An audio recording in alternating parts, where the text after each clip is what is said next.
Hello, hello. Welcome back to my Di ba ba? YouTube Diba may sumad channel. imong ano oh. Imong Simple ulo. Living Ay, ano bang Korea. nangyari? Oo, nandito naman ako Ha? guys. Pakita ko naman yung limang alaga namin na baka. Ganito ang pag-alaga ng baka sa Korea.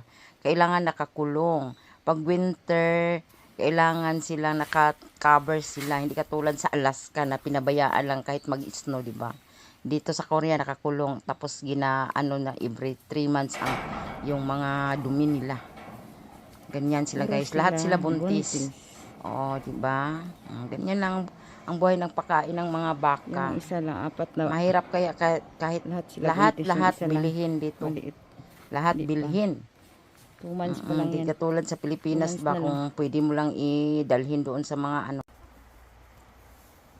Pasukin natin manok ha. Ito na sila oh. Diba?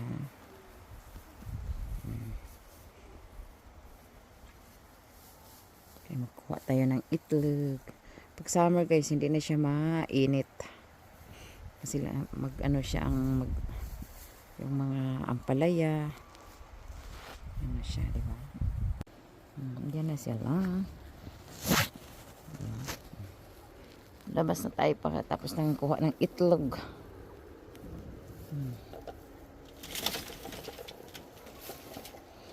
Iba to, binukod ko. Binukod namin. Mga lalaki to.